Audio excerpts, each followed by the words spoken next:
Alright guys, this is Lazaro AC Vlog. Ayan, okay. Meron naman po tayo guys gagawin. Isang two-door refrigerator. Ayan, Honduras. Alright. Okay. Honduras. Ayan. Ang problema nito guys ay butas ang kanyang tubo sa kanyang condenser. Ayan. Alright guys, no?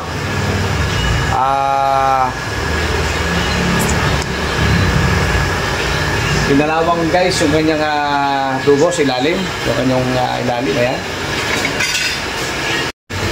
Pinalawang po siya dyan. So guys, ang naging leak niya ay nandoon sa loob ng kalawang na yan, no? Nabulok na siya guys. Okay. Yung kanyang piping diyan, yung kanyang pinagsisilbing heater, no? Okay. Ito po ay ibabypass na natin, ano? Babypass na po natin yung condenser. Papatayin na po yung condenser na nandiyan. Okay, at papalitan na po natin, no, ng tubo, ibang tubo, no. Ayan, no. Tudor yan guys. Okay. Bigla na lang hindi nag-yellow ito guys, no. At in-stock lang nila. So hindi na namin pinakita guys yung exact na singaw, no, ng butas. Okay. Ito na guys, oh. Ayan. Pinalitan na po natin siya ng nag-recoil na tayo ng piping, no. Ayan. Doon na natin inilagay yung kanyang yung pinatay natin tubo. Nagpalit tayo 10 feet, no. Ayan. So inihinangan na po ng aking body si Pop Mix.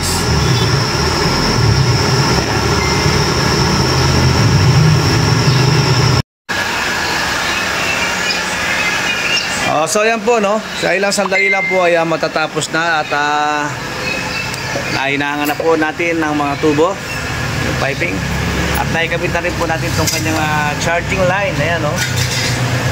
Lagi ko sinasabi sa mga baguhan, basic lang po ito sa inyo. Kapag ito po ay napanood ninyo, no, sundan nyo lang po guys ang procedure. Kahit hindi na po natin ipakita yung eksaktong ano, mas nakita ninyo, pamilyar na sa inyo yan dahil nag-aaral kayo. Okay? So yun guys, no.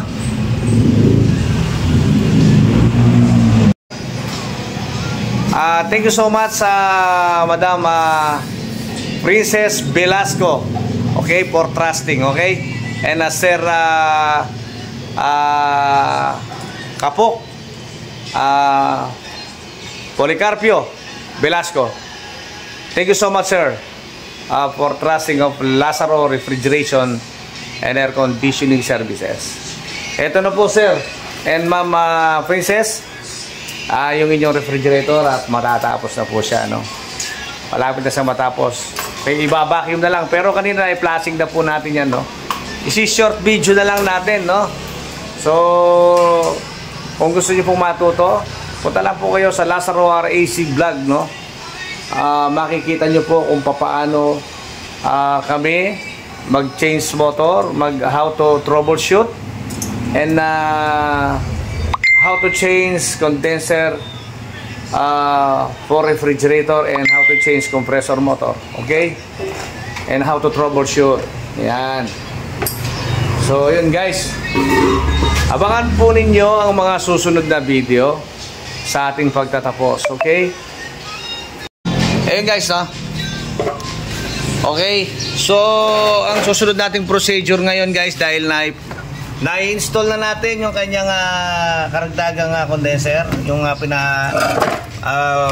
bypass natin guys ay pinalitan na natin dito sa labas, no? Ito kung makikita nyo, ito yung naka-recoil, no? 1/4 cover tube. And okay. At syempre ito ang charging line natin, ito naka-set up na siya. So ito, nakatutok na po siya dito sa ating gauge. Ito po yung going charging line. Ito yung going freon tank, no? So kung mapapansin nyo, iba-ibang kulay, no? Parehong kulay, no? So ito po yung nasa gitna, nakalagay na po sa freon tank. Okay? So, ready to self-vacuum na po tayo guys, no? So, kung mapapansin nyo, tanggal pa yung ating capillary dito sa kanyang filter, no? So, mamaya makikita nyo ay nakakabit na yan diyan. So, papasukan ngayon natin ng flow.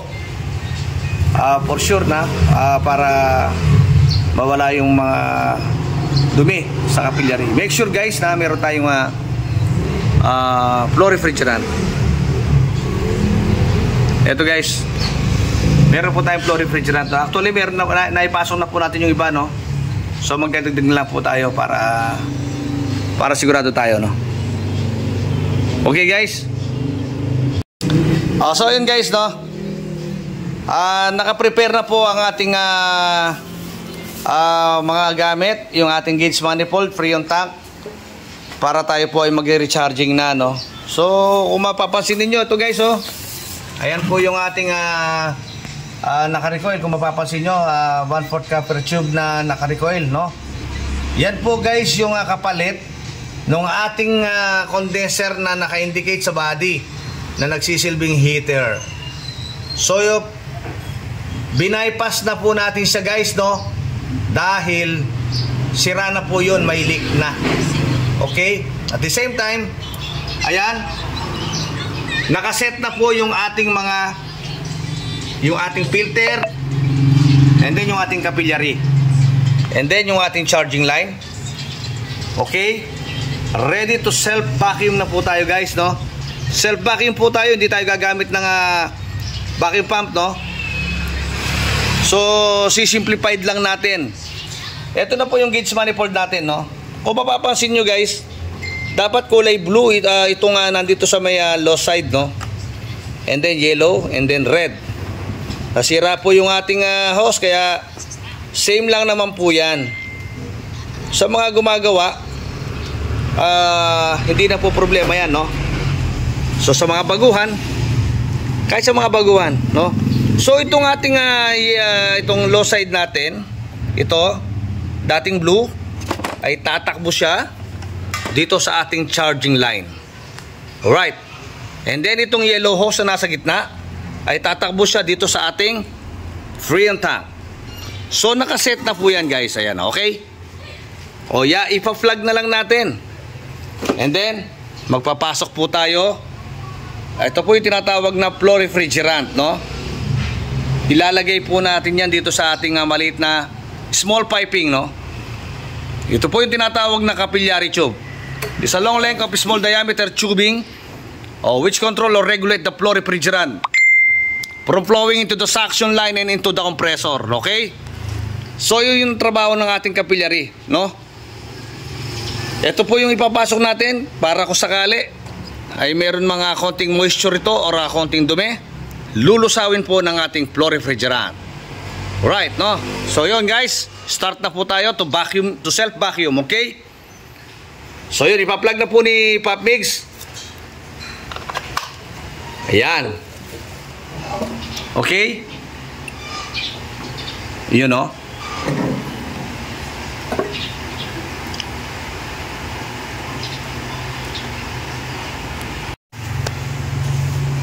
So yun guys, dahil naubos yung kaunti, dadagdagan pa natin ng kaunti yan, for sure, no?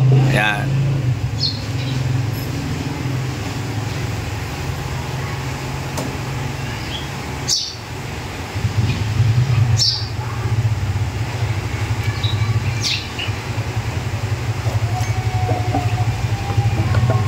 So yun guys, dahil self vacuum tayo, no?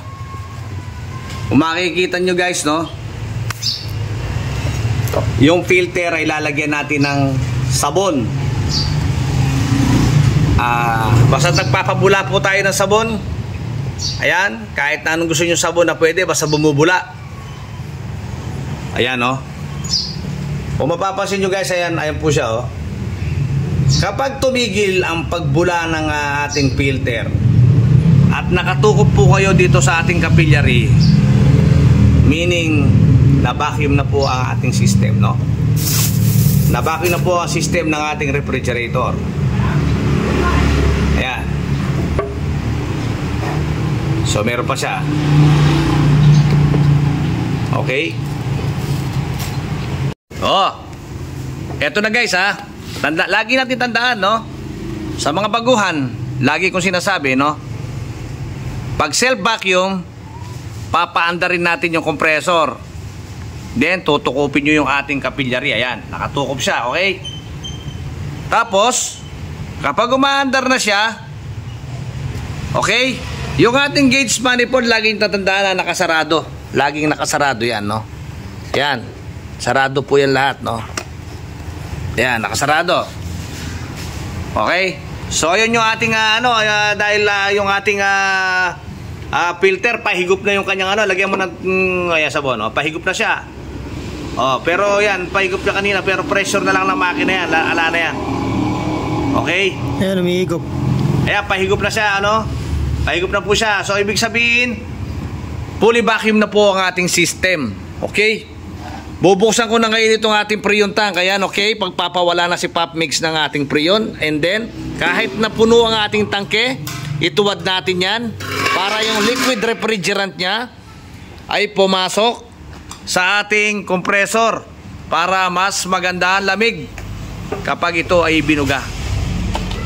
So yun, binuksan na ni Popmix. Yan, okay. So i-unplug na natin ngayon dahil bumubuga na siya. Pagka bumubuga na doon sa filter, i-unplug na ninyo yan. And then, huwag kayo mataranta, no? Huwag magpakataranta. Pabayaan natin sa sumingaw. Pumasok na ba dito? Pag bumuga na dito sa pag bumuga na yung ating capillary, ayan, pag bumubuga na siya, pwede na natin siyang isarado. Ayan. Take it easy, okay? Huwag mataranta. Okay lang yung tumatapon na yan. Hindi marami ang tatapon. Konting-konti lang. And then after that, isasara natin yung ating gauge. Okay? Ayan, nakasara na siya. Para hindi sumobra. Para hindi po mag-overcharge, no? So, and after that, okay, kailangan ang ating paghigpit sa ating flare nut ay alalay lang po para hindi pumutok ang ating flare nut, no? Yan. So, ang standing pressure natin ngayon guys ay standing pressure po natin ay so hindi pa niya naka-count, no? Continuous pa rin ang pagbaba ng ating gauge manifold. Okay? So nag-stop siya dito ngayon sa ating 55 PSI. Ayan. So ang gagawin naman natin ngayon dyan ay bago natin i-start yung ating compressor, magte-test leak muna tayo. Okay? So make sure na meron po tayong sabon sa tabi. Ayan, tetestingin natin kung may singaw yung ating ginawang flare nut. Ayan. Siguraduhin lang natin guys na ating tubo ay walang singaw, no? Ayan.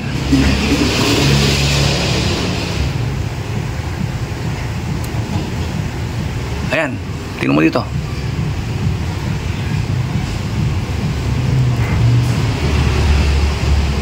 Dito.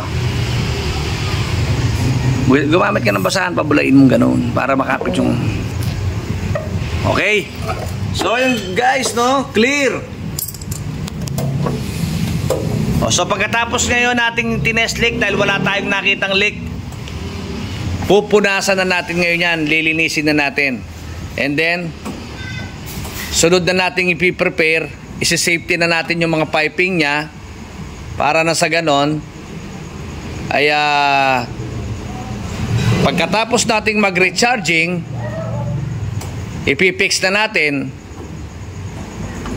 Wala na tayong gagalawin pa.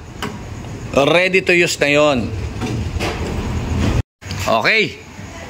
So ayan guys, almost prepared, no? Okay na. So ito na yung ating gauge. Standing pressure 55. Okay, yan, ipa-plug na lang ngayon ni Popmix yan. Okay, yun na, okay. Ayan. Bumaba na ang ating gauge manifold. Kapag malapit na sa zero, malapit na sa vacuum, pwede na tayo magpawala uli. Okay?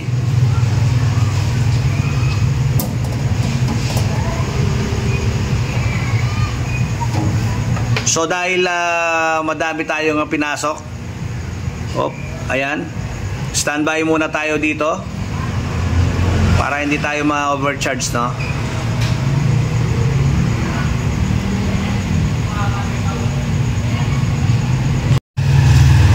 Okay, subukan natin magpawala pa ng konti. Ilagay natin sa 10, no?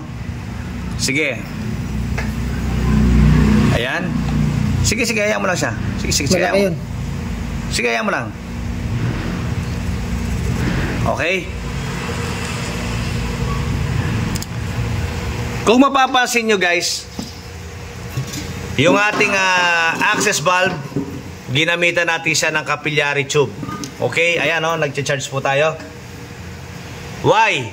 Kasi para hindi pwersado ang ating compressor, no? Kaya nilagyan natin yan yung maliit na tubo, isang maliit na piping na tinatawag na capillary, para pag nagpasok tayo guys ng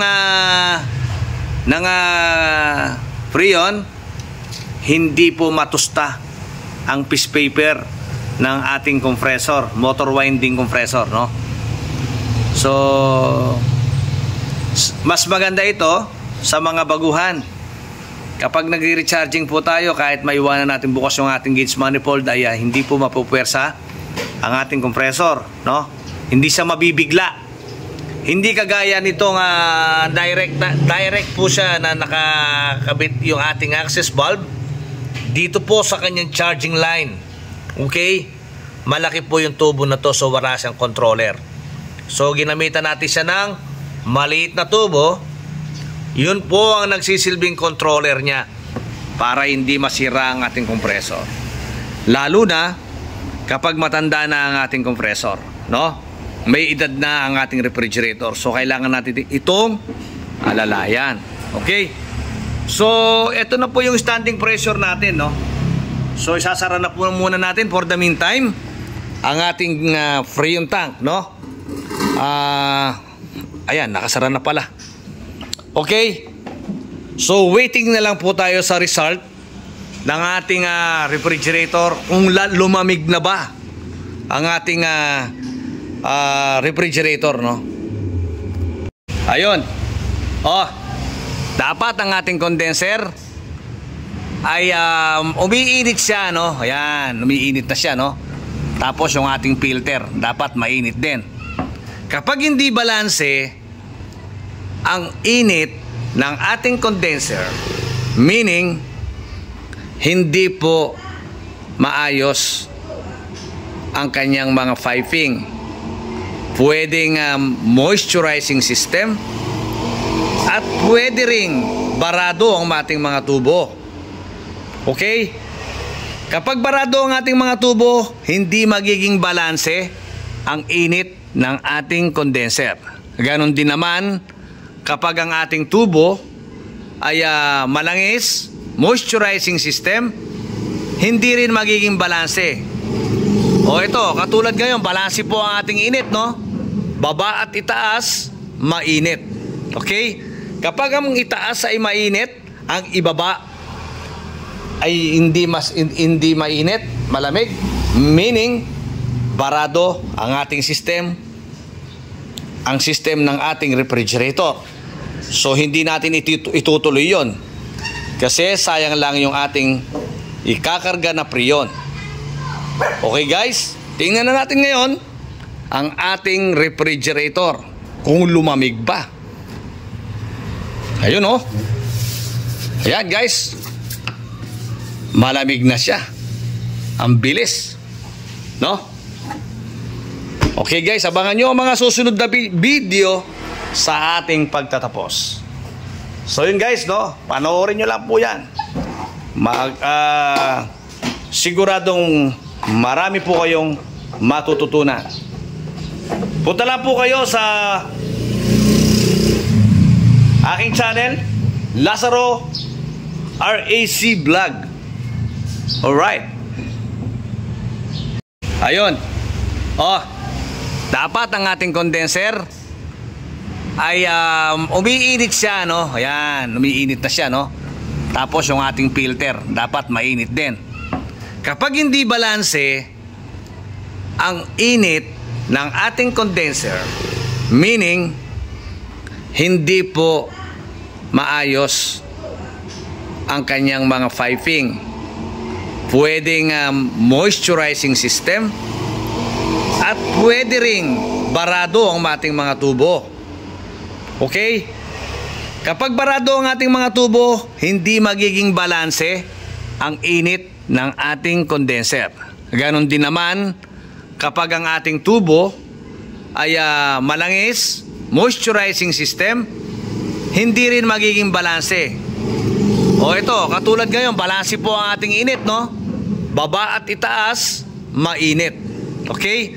Kapag ang itaas ay mainit, ang ibaba ay hindi mainit, malamig, meaning barado ang ating system, ang system ng ating refrigerator. So hindi natin itutuloy yon, kasi sayang lang yung ating ikakarga na preyon. Okay guys, tingnan na natin ngayon ang ating refrigerator kung lumamig ba. Ayun, oh. Ayan guys, malamig na siya. Ang bilis, no? Okay guys, abangan nyo ang mga susunod na video sa ating pagtatapos. So yun guys, no? Panoorin nyo lang po yan. Siguradong marami po kayong matututunan. Punta lang po kayo sa aking channel, Lazaro RAC Vlog. Alright. Okay guys, tapos na po ang ating video, no? Tapos na po ang ating refrigerator guys, no? Ayan. Dinismantle na ni Papix yung ating Prion tank. Okay? At ito na yung ating refrigerator. Tingnan natin kung okay na siya. Yan. Oh, umuusok na guys, oh. Ang lakas, oh. Okay? Ayan, oh. Nausok na. Ayan, oh. Oh, lakas. So, nag-yellow na po siya guys ngayon. So, tingnan natin ngayon yung ibaba. So, yun guys. Nag-yellow na rin siya, oh. Ayan, oh. Oh, ito, yellow na rin po siya guys. Okay? So, meaning, okay na po ang ating refrigerator. Tapos na po ang ating refrigerator guys, no? Okay guys, ayan na po, oh. So, gauge manifold na lang po nakakabit, ano? Tatanggalin na lang po natin yan, no? Ayan na, okay na po. So, kailangan nating obserbahan itong kanyang ano. So, ito po yung ating gauge manifold, no? Medyo sobra pa po ang karga natin yan, no? Kasi malamig po yung ating suction line. Magbabawas pa tayo ng kaunti dyan, no? So, madali na po sa atin yan, no? So, gagawin lang po natin 5 PSI yan. Kasi, yung kanyang suction line ito ay medyo lumamig siya. Kakaroon siya ng konting moist. Ibig sabihin, overcharge pa tayo ng kaunti. So, babawasan na lang natin yan, no? Madali na po yun, guys. So, yun, no? Okay.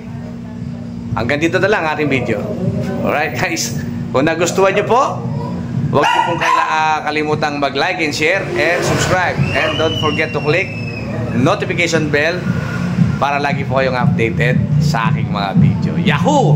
Okay, mabuhay po tayong lahat. God bless us all and thank you for watching.